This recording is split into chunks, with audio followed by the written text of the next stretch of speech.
Assalamualaikum semuanya. Selamat datang di podcast anak sekolah. Pada kesempatan kali ini kita akan mengadakan podcast yang sangat luar biasa, yaitu kedatangan narasumber dari orang luar biasa di sekolah ini. Sebelumnya saya di sini tidak sendirian, yaitu bersama teman-teman saya. Silakan teman-teman saya dipersilakan masuk.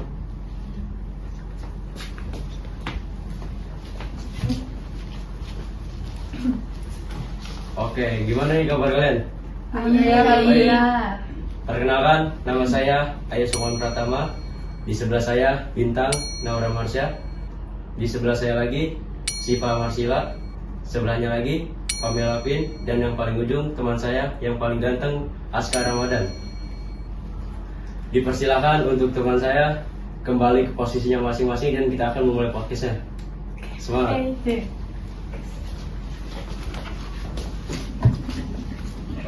Oke, silakan. Dipersilakan untuk Pak Sofyan memasuki podcast kami. Selamat datang, Pak. Assalamualaikum. Silakan duduk, Pak. Gimana, sehat? Alhamdulillah. Bapak sendiri gimana? Alhamdulillah sehat kan. Alhamdulillah sehat. Ya, Pak, kita kali ini kedatangan narasumber yang sangat luar biasa, yaitu Kepala Sekolah SMP Islam Alamin, Pak Sofyan SAG. Silakan, Pak. Mau perkenalan diri lagi, Pak? Lanjut aja ke Lanjut ini aja. kan udah pada kenal semua kan? Iya. Iya, Bapak rasa ya sebagian besar kalau anak SMP udah pada tahu. Oke. Ya nama Bapak Sofyan. Kebetulan kalau orang banyak nanya, Pak Sofyannya di depannya apa gitu? Di depannya nggak ada apa-apa, di belakangnya ada apa Pak? Nggak ada apa-apa. Jadi cukup singkat sesuai dengan orangnya. Gitu. Gimana, Pak? Kita di podcast kali ini, Pak, mau ngebahas apa sih, Pak? Ya silakan, apa yang kalian ingin perlukan dalam podcast kalian, apakah terkait masalah pengalaman Bapak tentang masa muda, pada masa sekolah-sekolah di SMP, SMA, perguruan tinggi gitu kan, atau pada saat masa-masa kuliah, atau pada saat masa-masa kerja, mangga itu disilakan saja apa yang kalian inginkan dari informasi terkait diri Pak Sofyan. Kita di sini santai aja nih, Pak. Ya silakan. Ya, Silakan, Pak. Minum dulu, Pak. Aman. Oke. Ini cuma ini aja, air. Nanti di tengah ada kita kopi sama pisang. Oke. Kita ngobrol dulu aja. Lanjut, Pak. Ya, silakan. Oke, Pak. Kita sekarang sharing dulu nih, Pak. Ya. Yang pertama nih, Pak. Ada nggak sih, Pak, kenangan di masa muda Bapak yang kira-kira berkesan banget gitu sampai sekarang, yang nggak bisa Bapak lupain, yang sama sekali nggak bakal bisa Bapak lupain gitu? Kenangan Bapak yang paling tidak bisa dilupakan itu biasanya pada masa-masa di SMP, itu juga ada kenangan hal yang memang tidak bisa dilupakan. Pada masa SMA juga ada juga kenangan yang tidak bisa dilupakan dan berkesan, begitu juga di perguruan tinggi. Namun dari sekian kenangan yang memang sangat berkesan itu memang pada masa di SMP ya, atau MTS ya. Ya, betul. Dimana Bapak itu kan ditinggal oleh ayah ya, kata Bapak Pak Sofyan itu umur 17 bulan, dan memang Bapak nggak kenal dengan Bapak Pak Sofyan, tapi alhamdulillah dengan kegigihan seorang ibu yang mau mendidik Pak Sofyan, dan ini mulai sebenarnya di masa MTS itu ada kenangan yang sebenarnya Pak Sofyan itu ingin mondok ya, tapi karena memang faktor biaya pada akhirnya ibu Pak Sofyan itu nggak bisa memondokkan. Nah di situ ada kenangan yang pada akhirnya ya Bapak harus banyak menuntut ilmu dengan tempat yang berbeda, sehingga memang disitulah Bapak dituntut. Jadi semenjak SMP itu Bapak sudah mulai muncul kedewasaan untuk bisa menuntut ilmu tanpa diperintah oleh ibu itu, yang memang di SMP ya gitu. Nah untuk di SMA kenangan itu ketika Bapak terpilih menjadi ketua OSIS.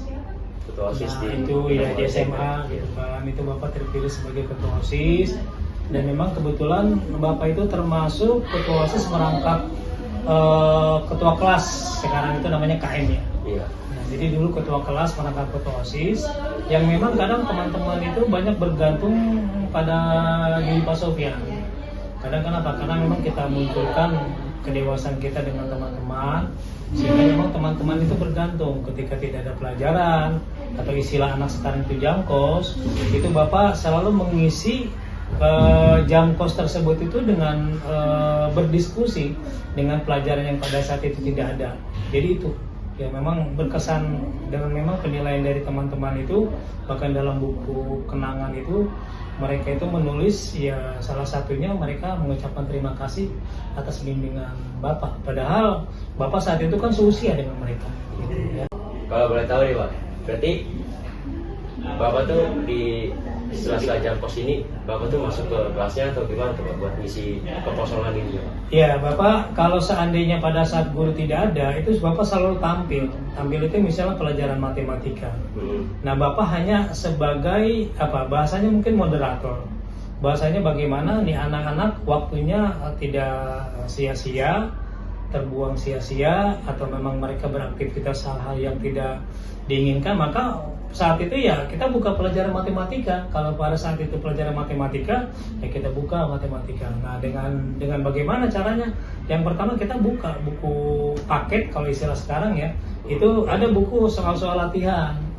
Nah akhirnya kita mencoba belajar mengerjakan soal latihan itu sebelum guru itu memerintah. Kita coba mengisi di depan satu persatu dengan Bapak yang mengatur itu. Kenapa Bapak berani? Karena di salah satu teman Bapak di kelas itu ada anak yang pandai matematika.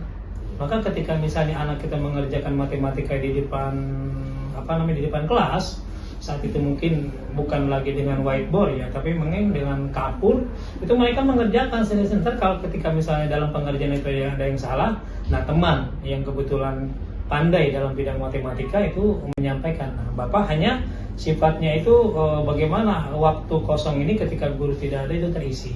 Jadi seperti itu. Jadi nggak kosong-kosong banget terisi. Iya gitu. betul, nggak seperti kayak anak sekarang. Kalau jam kos itu senang gitu. Iya kalau sekarang nih anak-anak Iya jam kos betul. malah pada senang. Bahkan kadang-kala mereka nyari Pak kapan Pak jam kosnya gitu ya. Itu banyak. Jam kos aja Pak. Gitu. Iya. Nggak usah belajar Pak. Kadang-kala gitu. Sekarang ya datang ini. Kebanyakan seperti itu anak-anak kita. Makanya kedewasaan anak-anak sekarang itu tidak seperti dewasa pada anak-anak masa zaman Bapak ya. Iya. Jadi apalagi Bapak memang sudah terbentuk dari masa-masa kecil itu, ya memang Bapak ditinggal mati oleh Bapak, sehingga Bapak juga harus meri karena ibu Bapak itu kan jual nasi uduk.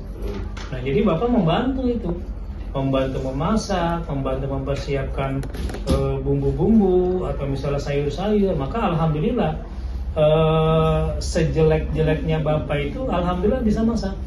Dan itu bisa Bapak buktikan ketika menjelang Ramadan, nanti Ramadan ini.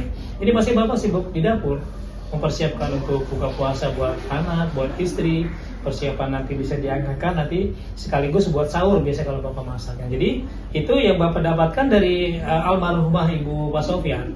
Nah dari situlah bekal, karena memang kita ingin mencoba membantu meringankan ibu yang memang capek mencari nafkah dengan berjualan nasi uduk, maka Bapak pada saat itu mencoba membantu. Sebelum lanjut nih Pak, Bapak mau ngopi nggak Pak? Boleh, Bapak minta Indo Cafe aja ya. Kalau memang ada gorengan ya alhamdulillah nih. Oh, ada. Kita sambil ngobrol, sambil ngopi dan sambil makan gorengan. Iya boleh. Kebetulan. Kita sekalian sharing Iya. tentang tema kita ini. Pak Samuel datang 2 kali. Jadi Pak Samuel ini memotivasi kita insya Allah. Jadi buat kalian nggak usah di skip tentunya. Kalau bisa ditontonlah dari awal sampai akhir. Tolong Kak, kopi Kak. Ada nggak? Mana ya? Mana orang-orangnya? Stop dulu aja. Stop dulu deh. Kak, kopi sama gorengan buat Mas Sofen. Alhamdulillah, ini asik banget ini gorengan Iya. ya. Apa Ayo, pisang Pak. goreng ini? Sok silakan Pak. Waduh. Pisang goreng ya Pak. Bapak cicipi ya kopinya nih. Ayo, Bikinan Pak. siapa ini? Anak nggak pengen tahu ya. Kalau perempuan bisa bikin kopi, dia siap untuk menjadi seorang istri yang baik. Ya. Bapak coba dulu Bisa ya. banget, Bapak, ya. Wah ini rada kebanyakan air nih. Belajar lagi ya. Belajar lagi nanti. Jadi kalau Indo Cafe itu airnya jangan terlalu banyak ya. Tuh. Lebih enak rada pahitan dikit ya. Nah ini pisang gorengnya beli Coba. apa bikin? Kita beli. Oh beli ya. Karena- Ya dicoba ya Bapak. Apa? Kalian nggak nyobain? Ayo Bapak. Sok. Nggak enak nih Bapak makan sendiri. Nggak Nggak apa-apa. apa-apa. Kita santai aja di podcast ini Pak. Pisang ini Bapak bisa nebak ini pisangnya apa ya? Ini Bapak sering bikin goreng pisang dari pisang ini ya? Coba tebak Pak. Apa dia? Iya udah lupa itu. Kelupaan kalau bilang nama dekat kalian lupa ya? Grogi mungkin Bapak ini. Grogi. Nanti aja dulu. Oh.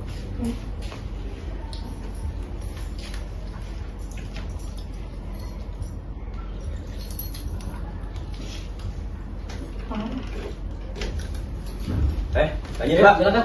Lanjut. Enak Pak. Enak pisangnya?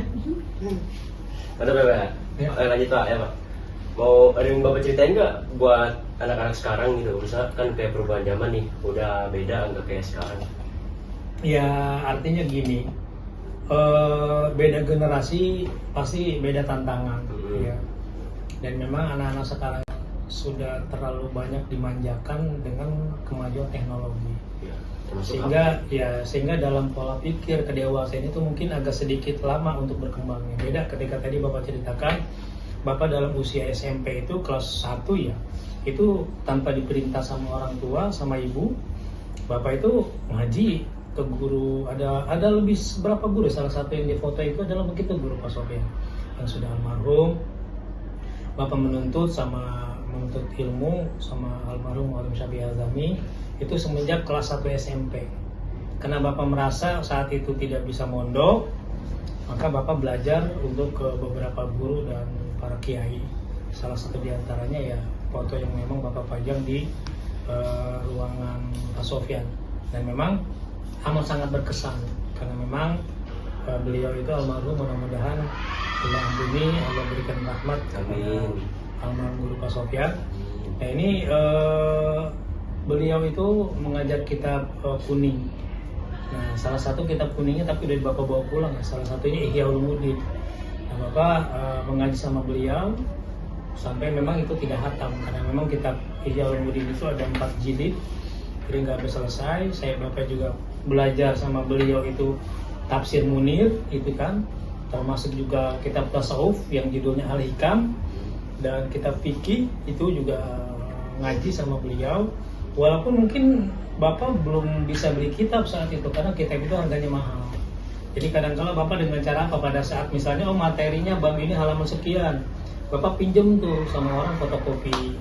Nah besoknya baru Bapak bawa fotokopian, belajar itu di fotokopi. Jadi belum mampu beli kitab saat itu ya. Makanya Bapak ketika mengaji baik kitab Al-Hikam, agar kedepannya itu ketika mereka lulus dari Al-Amin ini benar-benar masih ada bekasnya, mungkin dia masih ada semangat sholat duhanya ketika nanti lulus dari SMP Al-Amin gitu kan, atau mungkin mereka sholatnya berjamaah terus gitu kan ya. Kalau yang perempuan mungkin dengan orang tuanya berjamaah, terus baca Qurannya juga rajin. Itu memang harapan dari Bapak sebagai guru plus kemungkinan juga sebagai kepala sekolah. Nah itu perbedaannya. Mudah-mudahan aja nih anak Al-Amin yang lulus dari sini jadi terbiasa gitu buat sholat berjamaah, karena juga kita dari sini dari awal masuk sampai kita lulus sudah diajarkan namanya sholat dua berjamaah, sholat zuhur, sholat asar berjamaah bareng-bareng. Juga setiap hari Jumat kita tuh ada kegiatan bermacam-macam, salah satunya itu Jumat bersih, Jumat duha, Jumat tahlil. Nah itu yang setiap Jumat kita laksanain dan bareng-bareng, yang tidak pernah kita lewatkan. Betul nggak Pak? Iya itu memang kita pengen coba bentuk anak-anak kita ya. Mudah-mudahan dengan 3 tahun ini anak dibentuk ini menjadi anak itu terbiasa bahkan sampai di rumah. Cuman banyak sih orang tua masih ngeluh, Pak anak saya gitu kan bangunnya siang mulu kalau libur sekolah gitu kan ya. Kalau libur udah bangunnya siang Pak, salah sibuk lewat gitu kan. Masih ada beberapa orang tua yang memang mengeluhkan, tapi nanti lambat laun lah insya Allah. Mudah-mudahan harapan Bapak, anak-anak Bapak itu ya seperti yang menjadi harapan guru-guru kalian semua. Amin. Semoga aja termotivasi. Amin, mudah-mudahan. Iya. Lanjut Pak, nih kita ada pertanyaan dari tim kita nih Pak, dari tim podcast kita. Iya, silakan. Sebentar Pak.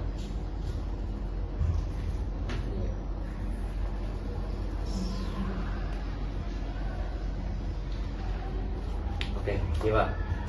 Bapak kan dari ini aja Pak. Bapak pasti kan pernah mengalami rasa takut ya, yang pernah Bapak alami. Gimana sih cara Bapak ngelewatin rasa takut itu, ngadepinnya gimana Pak? Atau dengan kegiatan, atau dengan pergi jalan-jalan, atau bercerita sama ibu gitu Pak, orang tua di rumah. Jadi rasa takut ini bisa Bapak lewati gitu, enggak yang menganti rasa takut Bapak terus menerus. Iya, memang rasa takut itu kan hal yang wajar ya, yang dialami oleh setiap orang. Tapi kadang-kala kan dalam mengatasi rasa ketakutan itu orang bermacam-macam ya. Iya. Nah kalau di Bapak itu kadang dalam keadaan gelisah, khawatir, bimbang. Ya banyakan sih dulu Bapak masih mengikuti apa yang diajarkan oleh agama. Jadi ketika misalnya kalian sedang gelisah, rasa takut, coba berwudu gitu ya, atau dalam keadaan marah ya kan, kesal gitu kan, berwudu. Nah kalau berwudu itu misalnya masih belum bisa hilang juga rasa khawatir, rasa gelisah, rasa takut, rasa marah itu, ya kita sholat lah, sholat 2 rakaat, kita coba sholat sunnah gitu kan ya, kita coba sholat. Kalaupun misal dalam sholat itu tiba-tiba masih belum juga hilang, ya bisa lah kita lanjut dengan mengaji. Nah, dicoba di situ kita akan coba, dan kita bisa mengeluhkan rasa takut kita gitu kan ya kepada Allah, minta perlindungan gitu kan sama Allah. Takut dalam apapun ya, takut dalam apapun, takut misalnya kita dimarahi sama orang tua, ketika misalnya kita takut dimarahi orang tua karena kita berbuat dosa, ya memang salah satu di antaranya kita harus mengakui ya kan sama orang tua, terus langsung memohon maaf dan jangan diulangi lagi. Rasa takut ketika misalnya kita berbuat salah sama orang tua atau sama guru ya, kadang-kadang ada rasa takut, wah ini ketemu guru nih, kayak seperti Pak Sofyan ya. Ada memang pada saat di SD itu Bapak selalu lemah dalam pelajaran tuh matematika, dengan pelajaran itu yang namanya kalau dulu IPA namanya, ada matematika dan IPA waktu masih di SD itu ya. Dan memang kenangan Bapak kalau misal ketemu dengan guru matematika tuh selalu takut ya. Di SD dan di SMP itu Bapak selalu ketika ketemu dengan guru matematika itu selalu takut. Kenapa? Karena Bapak sadari bahwa Pak Sofyan itu lemah dalam bidang matematika. Tapi itu memang harus kita hadapi gitu kan ya, dengan resiko yang kita harus hadapi. Berapa kali ketika misalnya Bapak itu pelajaran matematika di SMP ya, di Sanawiyah pada saat itu Bapak selalu sering disetrap, sering disuruh berdiri di depan kelas karena tidak bisa mengerjakan PR ya. Tapi Bapak hadapi gitu. Hukuman itu juga waktu di SD. Iya. Bapak hafalan matematika, hafalan perkalian saat itu. Perkalian 1 dengan perkalian 9. Bapak cuma hafal misalnya perkalian 1 sampai dengan 5. Itu dipukul sama kayu yang besar itu kaso. Tapi harus Bapak hadapi gitu kan. Ya sekalipun mungkin awalnya kita takut. Iya. Tapi kalau kita menghindar terus, ya nggak akan selesai, nggak akan hilang rasa takut itu. Ya maka hadapi. Yang kedua, ya kita harus berani menanggung risiko. Dari munculnya rasa takut, baik dengan pelajaran atau dengan kesalahan yang kita buat, kita harus menerima resiko. Misalnya, kita pernah melakukan misalnya kesalahan melanggar tata tertib sekolah, terus tiba-tiba dilaporkan sama anak gitu kan ya ke kesiswaan atau ke Parais.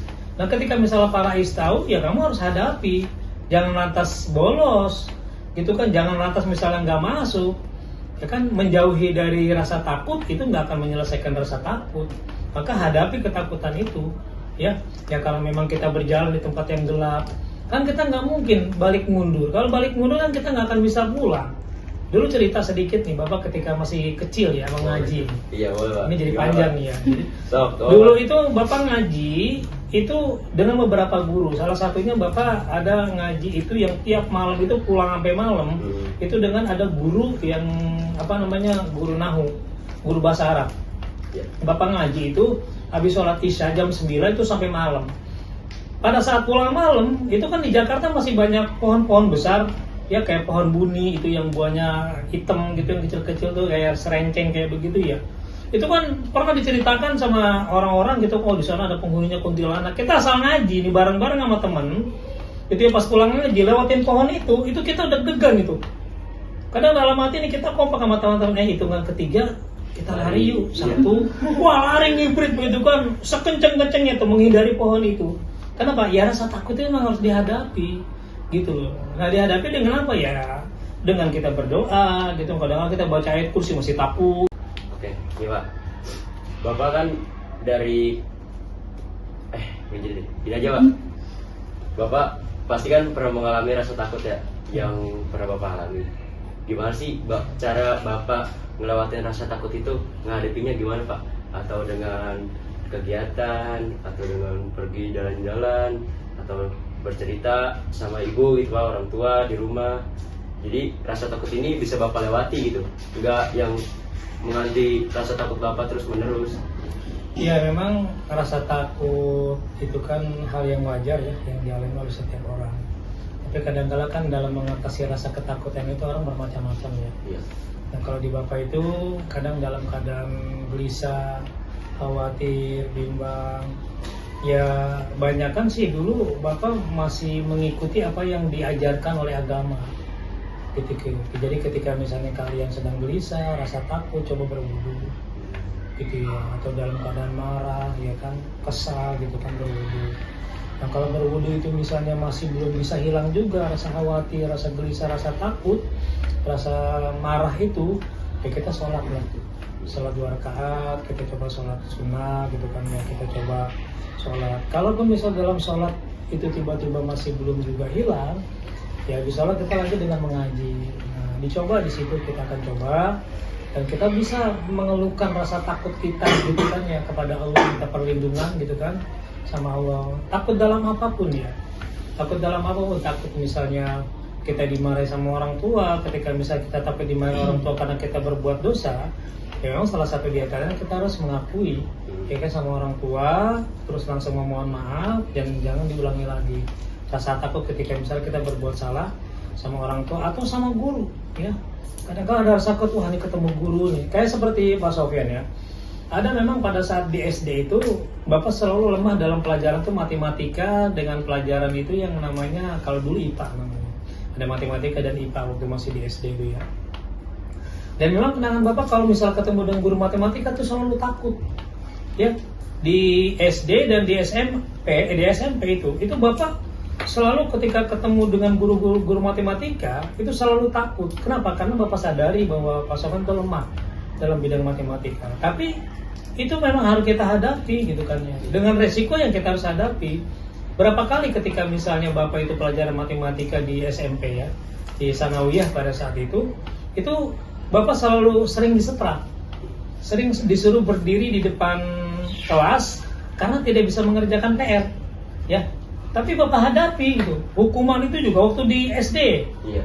Bapak hafalan matematika, hafalan perkalian saat itu. Perkalian 1 dengan perkalian 9. Bapak cuma hafal misalnya perkalian 1 sampai dengan 5. Itu dipukul sama kayu yang besar itu kaso.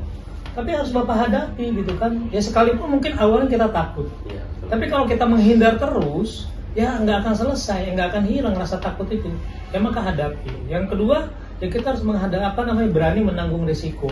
Dari munculnya rasa takut, baik dengan pelajaran atau dengan kesalahan yang kita buat, kita harus menerima resiko. Misalnya, kita pernah melakukan misalnya kesalahan melanggar tata tertib sekolah, terus tiba-tiba dilaporkan sama anak gitu kan ya ke kesiswaan atau ke Parais.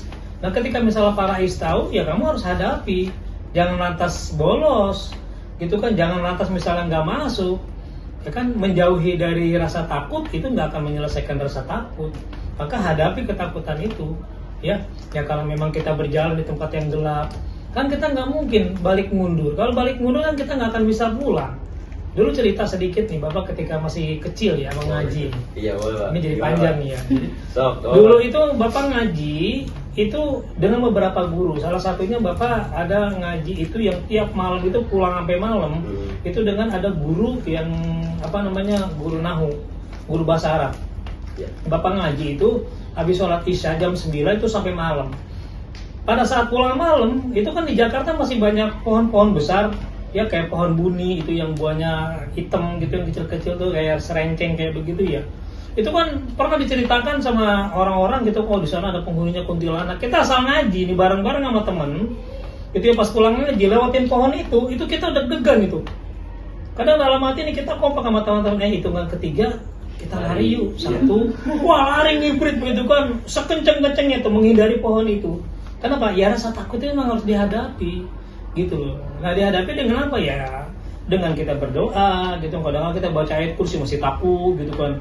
bocah itu masih takut aja, akhirnya udah ngibrit bahasanya gitu ya. Nah itu rasa takut ketika kita masih kecil ya, dengan yang seperti hal-hal yang gaib, baik itu yang namanya setan lah, yang namanya jin lah, apalah, jadi gitu ya. Harus dihadapi ya. Tuh. Jadi bagi kalian semua, kalau kalian mempunyai rasa takut atau gimana, kalian harus hadapi, tidak boleh takut, apalagi pergi dari masalah itu.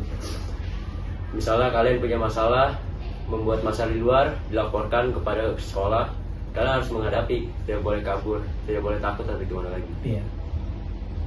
Pokoknya rasa takut itu harus kalian hadapi walaupun sebesar apapun. Ya Pak? Iya benar. Ya, dan kita juga harus ada punya, kalau seandainya saya hadapin, saya temuin, saya akan ada konsekuensi dihukum, terima hukuman itu. Iya. Karena apa? Ketika kita melakukan kesalahan terus dilaporkan sama teman, guru tahu, ya kita harus hadapi, karena memang itu akibat dari perbuatan kita. Nah, itu harus kita hadapi. Yang kita seperti itu ya. buat ya Pak. Benar. Lanjut Pak ke sesi selanjutnya, pertanyaan selanjutnya Pak. Ya, silakan.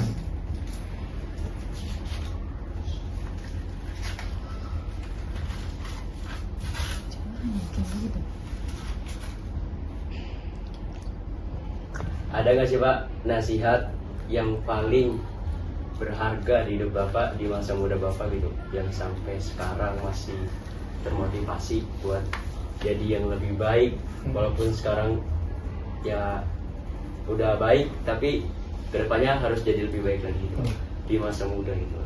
Ada nasihat yang Bapak paling ingat itu, satu nasihat dari engkong itu kakek ya. Iya betul.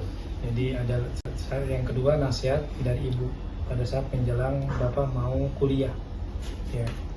Nah nasihat dari engkong itu bilang gini, Yan, ini pakai bahasa Betawi ya. Yan, santai. lu jadi orang jangan takut ya. Jadi jangan kabur dari masalah kalau seandainya memang lu nggak buat masalah. Jadi gitu. Jadi itu yang Bapak ingatkan, maka Bapak sampai sekarang pun begitu. Kalau memang Bapak merasa nggak bersalah, ya Bapak harus berani menghadapi gitu kan. Jadi jangan kabur ya. Ada bahasa Betawi, kalau misalnya ada musuh, lu jangan lari ya. Jadi gitu. Jadi bahasanya kita jangan cari musuh, tapi kalau ada musuh kita jangan lari. Itu artinya apa? Ya kalau memang ada orang yang mau ngajakin kita berkelahi gitu kan, terus kalau memang kita misalnya nggak bersalah, kalau memang itu kita harus lakukan, ya kita hadapin itu. Yang penting kita judulnya nggak bermasalah, dan kita jangan cari masalah, jangan cari musuh ya. Jadi jangan cari musuh, tapi kalau ada musuh kita jangan lari. Itu nasihat yang engkong Pak Sofyan sampaikan. Nah yang kedua nasihat dari ibu Pak Sofyan menjelang kuliah, pakai bahasa Betawi lagi, Yan, lu boleh kuliah, cuman ada syarat yang harus lu lakuin. Yang pertama ya, lu jangan mabok-mabokan ya. Yang kedua, lu jangan main judi. Nah, yang ketiga, lu jangan pacaran dulu ya. Nah, 3 nasihat ini nih ketika Bapak menjelang kuliah, ini Bapak ingat gitu kan. Bapak sudah laksanakan, ya. Lu jangan mabok-mabokan dulu. Alhamdulillah Bapak nggak pernah mabok-mabokan ya. Yang kedua, ya lu jangan main judi, jangan ngerokok. Alhamdulillah Bapak nggak ngerokok, Bapak nggak main judi.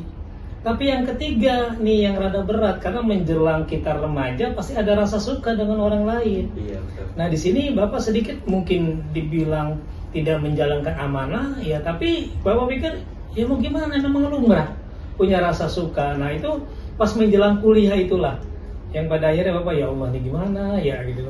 Orang tua bilang jangan pacaran dulu gitu kan, tapi kita punya rasa cinta, masa ya kita buang rasa cinta itu gitu kan. Nah akhirnya Bapak coba, intinya Bapak nggak akan terganggu dengan perkuliahan ya, walaupun Bapak dekat, walaupun misalnya Bapak suka dengan perempuan, tapi amanah dari orang tua itu ya kita tetap semangat belajar. Nah di situ yang memang akhirnya Bapak ketika kita mohon maaf ya, dijadikan yang namanya rasa suka itu menjadi motivasi buat kita. Nah di prinsip Bapak itu, saya sebagai seorang laki-laki harus bisa lebih pintar dari perempuan yang kita sukai. Sehingga apa, di sana kita bisa membimbing, kita bisa lebih cerdas, kita bisa membimbing perempuan itu. Karena perempuan perlu ada bimbingan. Nah itu yang akhirnya Bapak coba, artinya ya kita suka sama orang sama lawan jenis, sama perempuan, tapi kita nggak boleh terganggu pelajaran kita. Dan alhamdulillah itu bisa berjalan, ya. Jadi 2 amanah bisa Bapak lalui, 1 amanah Bapak tidak bisa lalui, tapi tetap dengan fokus kuliah, gitu kan, harus selesai. Walaupun di penghujung itu ada cobaan. Apa Ya. tuh cobaannya, Pak? Nah, cobaan itu ketika misalnya di semester akhir Bapak sudah mulai penggarapan skripsi saat itu, Iya. itu dibebankan amanah menjadi ketua umum kejuaraan pencaksilat tingkat DKI, ya kan, tingkat mahasiswa DKI Jakarta. Nah itu karena memang Bapak dulu aktif di pencaksilat, maka Bapak dijadikan ketua umum saat itu. Nah itu dilematis, ya. Satu sisi kita fokus ke kejuaraan pencaksilat, skripsi kita terganggu gitu kan. Akhirnya Bapak pikir, ya Allah, ini amanah orang tua kita harus selesaikan nih, belajar lebih fokus. Akhirnya Bapak mengundurkan diri dari ketua umum kejuaraan pencaksilat mahasiswa tingkat DKI. Yang akhirnya Bapak fokus ke skripsi, dan Bapak mengerjakan skripsi itu termasuk pacar Bapak yang sekarang jadi istri Bapak. Jadi skripsi itu Bapak bantu mengetik, ya. Bapak mengetik itu 2 skripsi Bapak sama skripsi calon istri saat itu, ya. Nah Bapak bantu, akhirnya Bapak wisuda bareng sama, kalau selesai wisuda ya Bapak diminta untuk menikahi dia. Ya udah, kita skripsi kita bareng, wisuda kita bareng, setelah itu kita langsung menikah. Nah itu yang memang alhamdulillah kita mencoba yang namanya dekat dengan seseorang itu ada nilai positif. Jadi jangan justru terganggu dengan belajar kita gitu. Anak-anak sekarang kan enggak, mellow, kebanyakan kan mellow, lemah gitu kan. Yang misalnya ditinggal sama pacarnya ngelamun gitu kan, nggak semangat gitu kan, ya. Selalu kadang-kala aduh gelisah gitu ya. Nah itu banyak kan terjadi kayak gitu anak-anak sekarang, dan itu nggak boleh begitu. Jangan kalian melupakan apa yang menjadi harapan orang tua hanya karena kalian itu terganggu dengan orang yang tidak ada ikatan dengan keluarga kamu. Pacar kamu itu tidak ada ikatan keluarga, ya. Kamu nggak boleh terganggu fokus kamu itu menjalankan amanah orang tua kamu hanya karena orang atau pacar itu yang tidak ada ikatan keluarga sama kita. Buat apa gitu kan? Orang tua kita yang membiayai, orang tua kita yang melahirkan, ya kan, yang membesarkan kita, yang memberikan kasih sayang sama kita. Masa lantas kita harus nurut sama misalnya orang yang belum tentu itu juga menjadi jodoh kita kan? Nah itu, jadi fokus bagaimana kalian bisa menjadi anak-anak yang baik, anak-anak yang taat sama orang tua dan menurut apa yang disampaikan orang tua, seperti itu. Berarti di masuk kuliah Bapak nih Pak, yang tantangan dari 3 ini kan Bapak bisa latihan 2. Iya. Yang 1 ini nggak bisa nih Pak. Nggak bisa, ya. Karena rasa suka itu pasti ada ya Pak. Kan ada lagu gini ya, ini lagu yang namanya siapa dulu sumbang gitu kan, ada lagu cinta itu anugerah maka berbahagialah, ya kan. Jadi sebab kita sengsara bila tak punya cinta, kan gitu. Benar, kita kalau nggak punya cinta sengsara, tapi cinta itu adalah anugerah. Tapi jangan rasa cinta itu merusak cita-cita kita. Iya, jadi Gitu. kita kalau mencintai orang tua itu Langkahnya panjang lah, masih SMP lah gitu kan. belum tentu juga orang yang kita sayangi Nah, iya. jadi jodoh Belum kita ke tentu. depannya ya Pak. Benar gitu. Jadi kita cukup ini aja, semangat belajar lah. Jadi biar buat motivasi kita belajar tuh biar semangat lagi, jangan dikit-dikit mellow, nangis, sedih, gimana ya Pak ya? Iya. Ah. Jangan-jangan di sini pada mellow nih. Enggak dong. Oke, boleh tepuk tangan dulu dong buat Pak Sofian. Sangat berkesan banget ya Pak ya? Iya. Nanti ada lagi yang lebih berkesan lagi lah nanti. Iya. Masih banyak berarti Pak? Masih Atau- banyak. Jadi kenangan yang paling besar itu ketika di perguruan tinggi ya. Perguruan tinggi itu Bapak memang aktif di beberapa kegiatan yang pernah Bapak sempat ceritakan itu. Bapak pertama kali masuk kuliah itu selesai Bapak di ospek, Bapak masuk HMI. HMI itu Himpunan Mahasiswa Islam. Bapak ikut training dulu namanya basic training ya. Jadi Bapak ikut itu di tempat yang memang begitu secara mental kita diuji gitu kan ya. Nah secara keislaman juga kita diuji pada saat itu, dan alhamdulillah Bapak lulus dari LK1 yang diselenggarakan oleh HMI saat itu. Selesai masuk ke HMI itu tahun 89 Bapak masuk ke HMI setelah ospek. Tahun 90 itu Bapak masuk resimen mahasiswa ya. Beda lagi berarti. Nah, lain lagi organisasi. Jadi resimen mahasiswa itu organisasi yang memang dia diberikan keleluasan karena memang memiliki tiga SKB 3 menteri. Menteri Pendidikan, terus Menteri Dalam Negeri dengan Menteri Pertahanan. Nah, Bapak saat itu ikut pendidikan resimen mahasiswa dengan proses yang begitu berat. Jadi tes di kampus Bapak lulus, tes pada saat itu di Cibubur Bapak lulus, tes di Rindam. Di Rindam itu pusat pendidikan latihan tempur yang namanya Pusdiklat Sarpul di Cijantung gitu kan, di Rindam. Itu Bapak juga alhamdulillah lulus, dan memang dengan kategori kalau tidak salah itu lupa ya, antara amat baik atau baik lah. Dan itu Bapak diajarkan tentang pendidikan militer ya. Bapak diajarkan bagaimana cara membongkar senjata, bagaimana Bapak bisa misalnya terjun dari gunung ke bawah, bagaimana Bapak diajarkan cara menembak. Nah itu Bapak hadapi bagaimana Bapak belajar menentukan arah dengan berpadu kepada kompas itu kan. Itu banyak yang Bapak dapat dari pendidikan resimen mahasiswa, yang memang dulu sebenarnya ada dendam ketika Bapak masuk ke resimen mahasiswa. Jadi ada dendamnya ketika Bapak selesai dari SMA atau Aliyah, itu Bapak pernah ikut tes di dulu namanya IAIN, Institut Agama Islam Negeri di Ciputat. Ya, itu Bapak ikut tes di sana gitu kan, IAIN Syarif Hidayatullah. Ketika itu Bapak mau tes masuk perguruan tinggi telat. Dengan Bapak saat itu memang tidak sopan, berpakaian kaos, waktu itu jersey klub Jerman. Bapak pakai jersey klub Jerman dengan celana abu-abu, karena Bapak saat itu Bapak nggak dianterin sama orang tua, mandiri Bapak. Ya daftar kuliah itu tes gitu kan, dari rumah itu naik mobil sendiri gitu kan, naik mobil angkot gitu kan, berganti-gantian. Akhirnya Bapak sampai sana itu telat pas sudah mau masuk dijegat sama orang berpakaian militer tuh, pakaian TNI saat itu.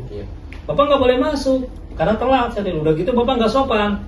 Akhirnya Bapak disuruh pulang, suruh berganti baju. Bapak bilang, Pak gimana saya bisa ganti baju, rumah saya jauh.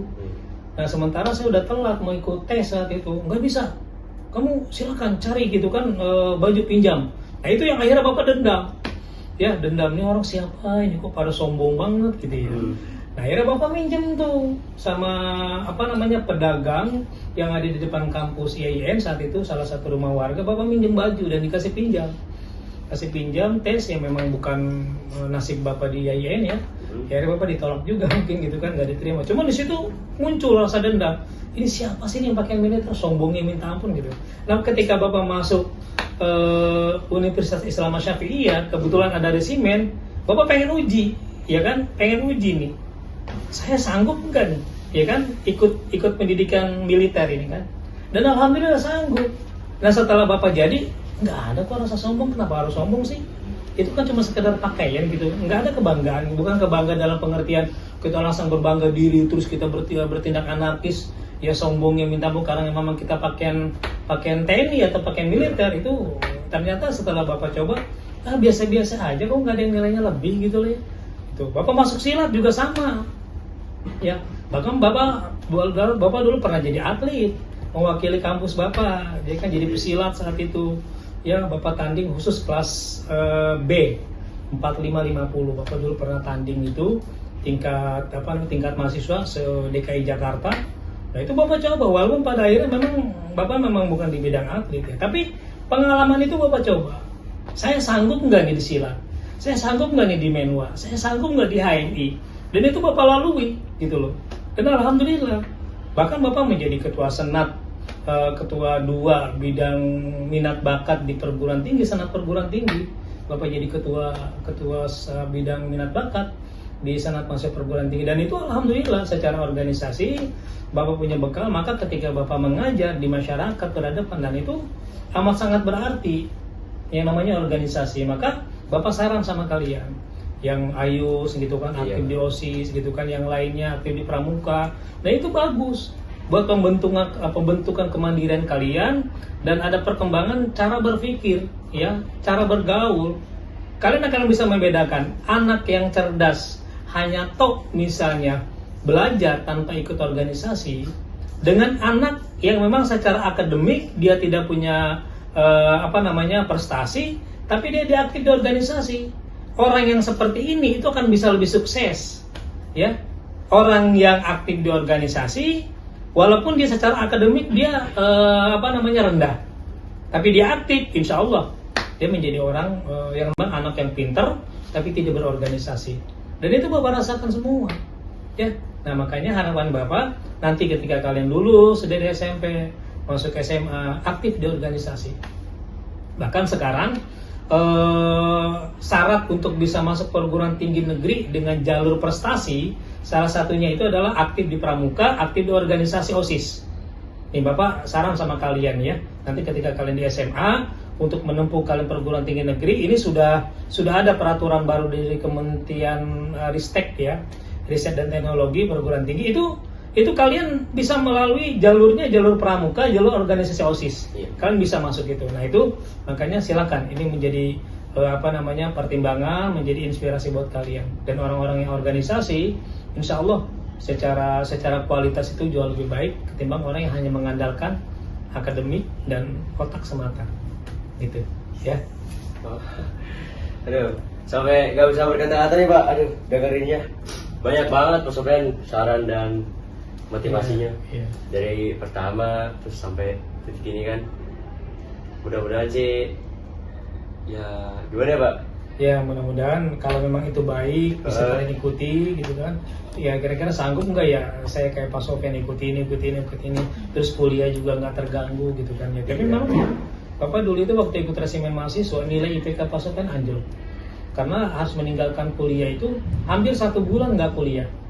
Ya kan, hampir 1 bulan nggak kuliah kan, bayangkan gitu kan. Dan nilai IPK Pak Sofyan di semester 3 saat itu, kalau nggak salah, itu semester 3 Pak Sofyan ikut resimen mahasiswa, itu IPK Pak Sofyan anjlok, kalau nggak salah sekitar 1, berapa itu anjloknya banget.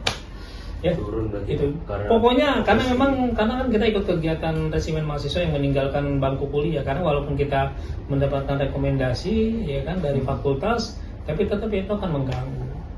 Gitu sebenarnya. Tapi intinya ya kalian jangan putus asa ketika misal IPK kalian itu rendah, kalian harus pacu lagi untuk mengubah ketertinggalan itu. Ya. Tuh. Jadi bagi kalian nih, buat anak-anak SMP kan, SMA yang mau melanjutkan kuliah atau ke jenjang perguruan yang lebih tinggi, bisa tuh kalian ikut masuk ya kan, motivasi, cari jalan, bisa lewat prestasi, bisa lewat organisasi kayak OSIS, Pramuka ya Pak ya? Iya betul. Jadi itu tuh bisa ngebantu banget tuh, kayak Pramuka nih, di sebelumnya kita SMA, SMP aktif, bisa ngebantu buat naik kita masuk ke kuliah yang kita inginin gitu. Mau kuliah kalian di bidang apa, di fakultas apa, kan bisa aja tuh. Juga organisasi OSIS, terus di luar organisasi OSIS banyak juga kan sekarang ya Pak ya? Iya banyak. Selain OSIS juga udah banyak kan? Udah banyak. Di ekskulnya juga banyak. Iya. Terus kita lanjut ya Pak, ya, ke pertanyaan selanjutnya Pak. Ya.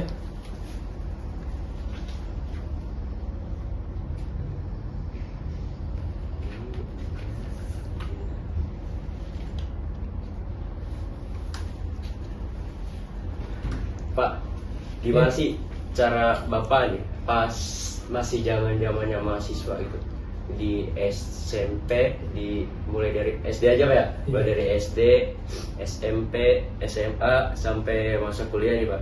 Gimana sih cara Bapak menjaga keseimbangan antara belajar, terus juga ikut organisasi, terus bersenang-senang di masa muda Pak? Misal juga Bapak kan kayak yang baru Bapak ceritain ya, Bapak ikut organisasi tuh dari mulai SMA ya. Gimana tuh Pak caranya Pak? Ya memang apa namanya terkait masalah kegiatan-kegiatan di SD, di SMP dan di SMA sampai perguruan tinggi. Memang kalau zaman dulu Bapak itu kan di SD memang masih belum aktif ya dulu. Walaupun memang di sana ada sebenarnya seni teater dulu zaman SD Bapak itu. Cuman karena memang Bapak menyadari itu bukan bakat Bapak ya. Di teater Bapak nggak nimbrung gitu kan. Teaternya apa? Ya apa namanya semacam kayak belajar drama gitu kan, teater kayak gitu ya. Oh iya. Nah itu drama bagaimana kita berperan sebagai ini itu pernah itu, dan itu Bapak juga sering memperhatikan, tapi memang Bapak kebetulan tidak ikut itu. Nah dari zaman SD Bapak itu memang gandrung dan waktu itu semangat untuk belajar agama memang. Jadi kalau dulu itu Bapak hampir ya artinya punya cita-cita itu menjadi seorang kiai waktu di SD. Masya Allah. Nah kiai itu di SD sampai dengan di Sanawiyah. Iya. Bapak masih punya cita-cita jadi seorang kiai. Makanya saat Bapak berharap pengen masuk pesantren, tapi karena memang keterbatasan biaya orang tua, akhirnya Bapak juga harus sadar itu. Tapi semangat ngaji Bapak menuntut ilmu agama, itu Bapak nggak kendor. Ya bahkan Bapak ada 2 guru besar yang memang itu menjadi menjadi Masih Bapak. ya motivasi Bapak gitu kan, menjadi kebanggaan Bapak gitu kan, salah satu yang tadi Bapak ceritakan. Iya. Nah ada lagi satu guru namanya Kiai Haji Abdul Hamid bin Abdul Halim itu di Prapanca, itu Bapak ngaji sama beliau itu seminggu sekali ya di musola, dan itu kalau Bapak berangkat itu jauh dari rumah ke musola tempat ngaji itu. Bapak jalan kaki itu sekitar jam 5 Bapak udah berangkat untuk kita bisa ikut sholat maghrib berjamaah. Nah kita habis pada maghrib pengajian itu mulai. Nah apa yang dibahas itu Bapak ngaji kita Fathul Qorib. Ya Fathul Qorib itu kita fikih. Ya Bapak belajar sama beliau. Dia dari Prapanca gitu kan, Bapak ngaji ke tempat salah satu musola yang memang Bapak itu lakoni. Ya, Bapak merasa bahwa Bapak nggak bisa menuntut ilmu di pesantren. Maka ketika ada taklim di beberapa tempat, ada pengajian yang diajarkan oleh beberapa kiai, itu Bapak mencoba ikuti. Ya kan, termasuk juga Bapak pernah belajar itu tafsir Jalalain oleh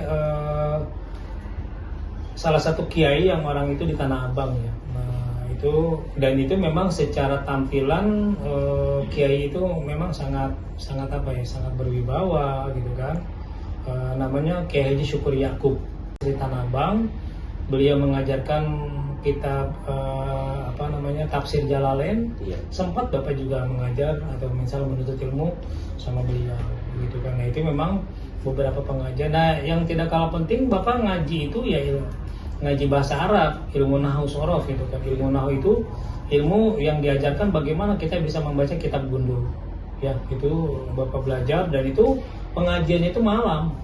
Ya, pengajian itu malam. Setelah Isya kita sholat kita ngaji gitu kan sampai tengah malam. Itu yang Bapak bilang ketika Bapak berlari itu ngibrit gitu kan, karena takut gitu kan. Nah itu Bapak termasuk mungkin orang yang termuda. Bahkan di salah satu murid Mu'allim Syafi'i Hazami ketika saat itu Bapak kelas 1 SMP itu udah menuntut ilmu gitu kan. Artinya sudah ngaji sama beliau, walaupun mungkin Bapak belum punya ilmu bahasa Arab secara pandai ya. Artinya karena memang Bapak bukan orang pondok, hanya ngaji bahasa Arab itu ngaji kampungan gitu kan. Nah itu tapi tetap Bapak tidak akan kendor untuk menuntut ilmu agama itu. Maka Bapak banyak mendapatkan ilmu agama itu ya di ngajinya itu ngaji beberapa tempat. Ya tidak mondok, tidak seperti teman-teman Bapak gitu kan, seperti Ustadz Ali Mujaki, Ustadz Baik Helmi gitu kan, Ustadz Lalan Ruslan gitu kan, banyak mereka itu pada di pondok. Sementara Bapak itu memang tidak pernah memondok gitu kan.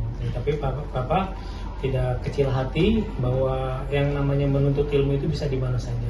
Tidak harus di pondok, asal diri kita nih bagaimana mau merubah itu. Nah itu Bapak udah mulai punya kesadaran itu. Mulai dari SMP itu dengan sadar Bapak mengaji. Nah disitulah yang memang bagaimana Bapak bisa menyikapi itu. Ya Bapak bisa ngatur waktu, karena dulu kegiatan mengaji Bapak itu lebih banyak. Karena masa SMP, masa sanawiyah itu Bapak tuh ngajinya banyak. termasuk sama ngaji sama engkong Pak Sofyan itu. Nah kalau sama engkong Pak Sofyan itu ngajinya saya bilang tadi yang kita Arab Melayu gundul itu. Kalau belajar sama engkong karena orang Betawi engkong, jadi kita belajar kitab Arab Melayu namanya, Arab Melayu gundul. Nah itu Hidayatus Salikin itu kita belajar. Nah itu salah satunya mungkin sifat 20 dulu tuh pernah ngajar sama kakek Pak Sofyan, walaupun itu Arab Melayu ya. Tapi tetap Bapak juga terus semangat dan tidak pernah yang namanya disuruh-suruh ngaji. Dan di Aliyah sudah mulai itu Bapak ada perubahan gitu kan, dalam artian tetap mengaji. Ada niatan dulu Mu'alim Syafi'i Al-Ghazali itu ingin mendirikan pondok pesantren yang hanya menerima 40 kader santri. Ya, Bapak dulu berminat saat itu, maka Bapak melanjutkan sekolah itu di tempat yang sama dari Sanawiyah langsung ke Aliyah di Al-Azhar atau Syafi'iyah. Nah, cuma ketika Bapak lulus Aliyah itu cita-cita Mu'alim Syafi'i Al-Ghazali saat itu belum terwujud untuk mendirikan Ma'had Al-Arba'in waktu itu. Ya kan, atau perguruan yang menampung 40 kader santri yang dibentuk menjadi ulama yang mumpuni saat itu. Nah, ketika itu belum terbentuk ya, Bapak ya masuk perguruan tinggi dah, kuliah saat itu. Nah, dari mulai kuliah itu Bapak sudah mulai kurang aktif lagi taklim sama Mu'alim Syafi'i Al-Ghazali karena memang Bapak harus ngekos di dekat kampus. Sehingga karena pengajian itu kan dekat rumah Pak Sofyan di Kebayoran Baru. Berarti jauh ya Pak lokasinya dari dari tempat kos ke tempat taklim yang kebetulan dibimbing oleh Mu'alim Syafi'i Al-Ghazali itu kan jauh, sehingga mungkin agak sedikit sulit. Justru Bapak ngambil di kegiatan-kegiatan yang aktivis di kampus, sudah mulai beralih ke sana. Ya, jadi masa SD, masa di Sanawiyah, masa di Aliyah sampai dengan di perguruan tinggi, Bapak sudah di perguruan tinggi ini Bapak sebenarnya ketika masuk kuliah itu Ibu Pak Sofyan mengharapkan Pak Sofyan itu ngambil fakultas dakwah. Jadi dulu Ibu Pak Sofyan itu berharap bisa seperti Zainuddin MZ, Kiai Haji Zainuddin MZ. Nah, almarhum Kiai Haji Zainuddin MZ itu rumahnya berdekatan, artinya cuma beda gang saja. Satu jalan di Gandaria 1 itu cuma beda gang saja. Almarhum itu di di gang agak sedikit jauh ya. Nah, sehingga Ibu Pak Sofyan itu berharap bisa seperti Kiai Haji Zainuddin MZ, tapi Bapak tidak ngikutin keinginan Ibu. Nah, Bapak ngambilnya itu ya di filsafat, tidak di jurusan dakwah gitu. Mungkin karena ibunya Pak Sofyan motivasi kan? Iya, mungkin dia melihat tokoh Betawi gitu kan, orang Betawi yang bisa menjadi pendakwah yang cukup terkenal ya, mungkin dia berharap mungkin anaknya bisa seperti itu. Tapi ujung-ujungnya malah ngambil fakultas lain. Iya, jadi justru ngambil jurusan akidah filsafat. Yang Ibu sampai saat ini juga dia nggak tahu akidah filsafat, mungkin ya kalau beliau masih hidup ya, yang mudah-mudahan Allah ampuni. Nah, jadi itu. Iya. Ya, ada lagi? Iya. Mau di break dulu Pak? Ya, silakan. Asal Pak. Iya, ayo di break.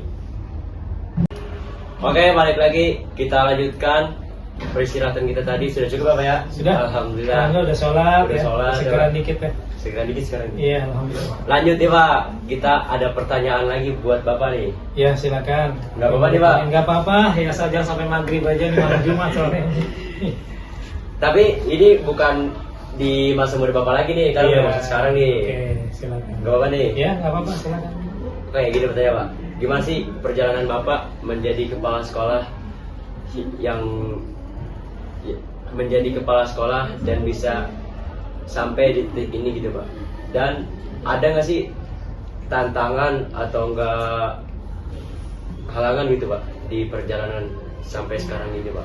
Iya, pada saat Bapak masuk ke dalam dunia pendidikan, memang awal Bapak itu ngajar itu kan di Jakarta. Iya. Saat itu sebelum mengenal yang namanya Al-Amin, Bapak ngajar di Jakarta, kebetulan di sekolah yang tempat Pak Sofyan dulu menuntut ilmu, yaitu di Al-Azhar atau Syafi'iyah.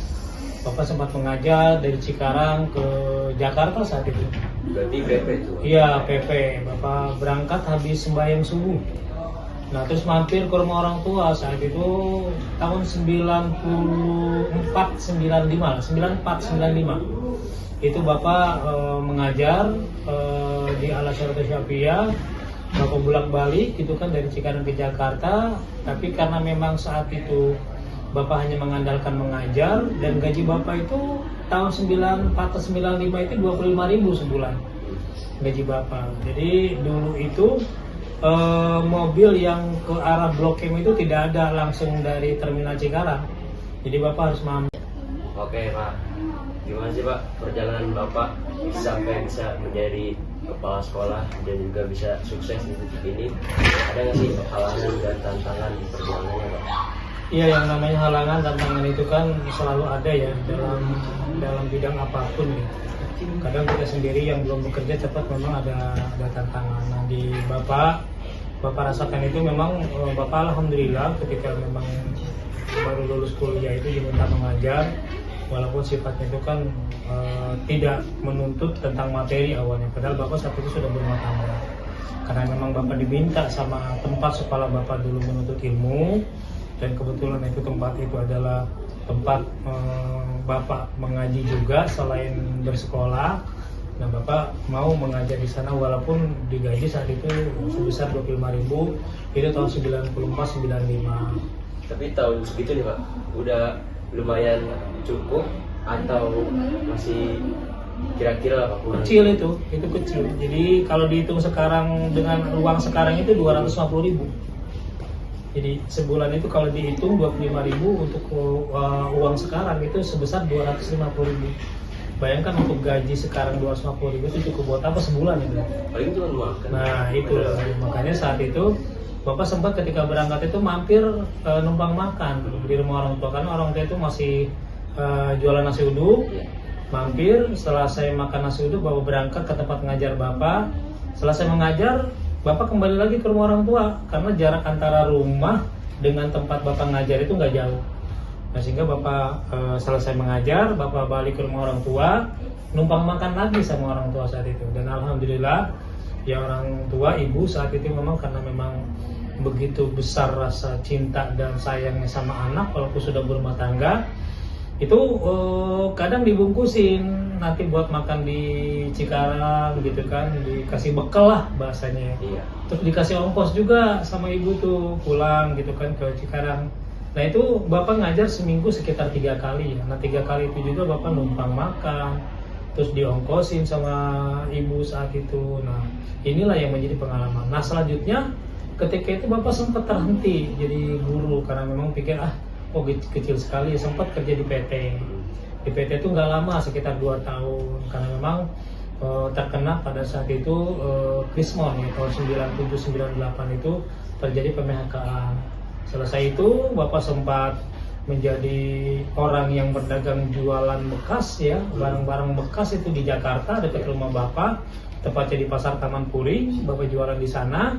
Itu pun nggak berlangsung lama. Nah, akhirnya Bapak coba berpikir, merenung saat itu. Kok ini bagaimana kok hidup kok masih begini terus gitu kan. Akhirnya mungkin ada bisikan lah bahasanya gitu kan. Yan, kamu kan punya bakat di bidang agama. Kenapa kamu nggak coba geluti dulu? Akhirnya Bapak bukalah pengajian tuh anak-anak di rumah di Cikarang. Ya Bapak buka pengajian, banyaklah yang ngaji saat itu kan. Selesai ngaji, kebetulan anak-anak remaja juga sempat minta ngaji gitu kan sama Bapak. Nah kita ngaji, nah ada salah satu remaja gitu kan, anak muda yang menanyakan sama Bapak. Dia memanggil Bapak itu istilah paman. Paman selain mengajar ngaji, ngajar di mana lagi gitu kan. Nah Bapak cerita, Bapak dulu pernah ngajar di Jakarta, tapi berhenti. Terus sekarang Bapak hanya ngajar ngaji. Oh Pak, kalau Paman, saya punya teman kepala sekolah di Jakarta nih. Gimana kalau seandainya Bapak saya kenalin sama kepala sekolah? Nah disitulah mulai Bapak berkiprah di dalam dunia pendidikan di Cikarang. Itu pada saat di SMA Bina Bangsa Sukatani, dan Bapak mengajar. Nggak lama Bapak jadi waka kesiswaan waktu itu, nggak lama. Nah jadi waka kesiswaan sudah mulai itu karena memang Bapak punya basic organisasi, dan alhamdulillah di sana juga Bapak sempat punya menoreh prestasi lah buat anak-anak Bapak, baik di pencaksilat, baik di pramuka saat itu. Nah di pencaksilat juga sempat kita juga ikut kejuaraan Popda sampai kita meraih medali itu, alhamdulillah saat itu. Dan gak lama dari situ Bapak berkenalan sama satu guru di Bina Bangsa. Bapak diminta lagi untuk ngajar di Al-Amin, Bapak ngajar di Al-Amin ya. Yang ngajar Al-Amin juga banyak tantangan gitu kan, banyak tantangan gitu kan, karena memang kondisi awal di Al-Amin ya bagaimana gitu kan ya, alhamdulillah dengan kita ikhlas, dengan kita sabar gitu kan ya, alhamdulillah buah itu Bapak rasakan pada saat ini. Walaupun sebenarnya ketika Bapak jadi kepala sekolah yang periode kedua ini, itu memang lebih agak sedikit berbeda. Dulu kepala sekolah pertama Bapak lebih berapi-api, artinya jiwa muda itu masih kuat, emosional, temperamen gitu kan dulu ketika jadi kepala sekolah di awal. Dan cuman ketika kemari seiring dengan penambahan usia mungkin Bapak mulai mencoba buat apa sih kita emosi gitu kan ya, buat apa kita misalnya marah-marah gitu kan, udahlah udah mulai calling down dan akhirnya alhamdulillah walaupun misalnya tantangan itu juga ada di internal, misalnya entah di guru-guru, entah misal di rekan kerja, selalu ada tantangan itu, selalu ada, tapi tetap harus kita hadapi. Nah, ketika memang kita tidak bisa hadapi, yang penting kita berani melakukan tanggung jawab kita sesuai dengan pekerjaan kita.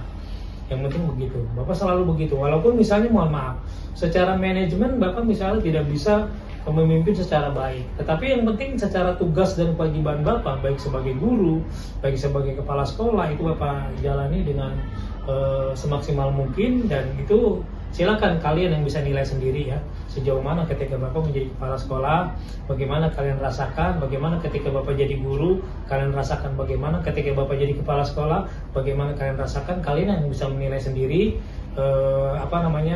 tentang diri Bapak ketika Bapak menjadi kepala sekolah ya. Oke.